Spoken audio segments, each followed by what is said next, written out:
د هغې نه بعد یو ورور سوال کړی دی چې زما یو ملګری دی او ما سره یې مال ایښودی دی او ښه ډېر مال دی او په هغه مال باندې یو کال تېر شوی دی او د چا چې مال دی هغه ته زکات نه ورکوي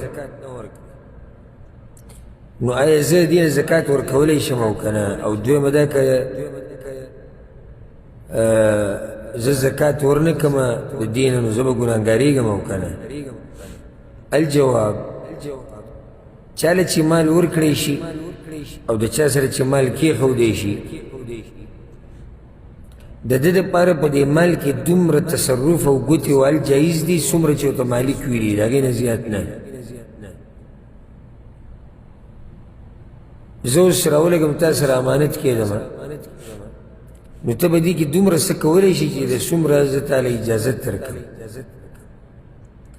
د هغې نه زیات نشي کولی ځکه چې ستا ولایت په دې مال باندې نشتی ته مشر نه په دې مال باندې او نه په دې کس باندې مشر چا چې تا سره مال ایښودي اوس که هغه ستا کشر هغه بیا بله مسله ده نو د چا سره چې مال ایښودی شوی دی په ده باندې نه دي لازم چې دی د دې نه زکات ورکړي زکات په هغه چا باندې دی چې د چا مال دی په ده باندې نه دی د چا سره چې مال ایښودی شوی دی خو دله دا پکار دي چې هغه ته نصیحت کوي چې د زکات په وخت باندې ورکړي ځکه چې الله وایي وتعاونوا على البر والتقوى ولا تعاونوا على الاثم والعدوان د نیکۍ په کارونو کې د یو بل مرسته کوئ نو مرسته دا دی چې ته هغه ته نصیحت وکړي نو که ویې منله ډېره ښه ده او که ویې نه منله او یقیني تا ته پته وي چې دی زکات نه ورکوي نو بیا ورله دا مال واپس ورکړه او دا غیرت دی د الله دپاره او د الله د دین دپاره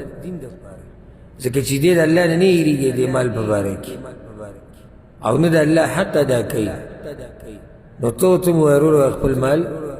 واپس واله ښه چې ته د دین په دې مسله باندې عمل نه کوې او دا د اسلام یو رکن دی نو زه هم ستا مال ځان سره نه ږدم نو کیدی شي د دې د لاسه دې نصیحت قبول کړي او دغه ګناه نه واپس شي او د الله دا حق ادا کړي والله اعلم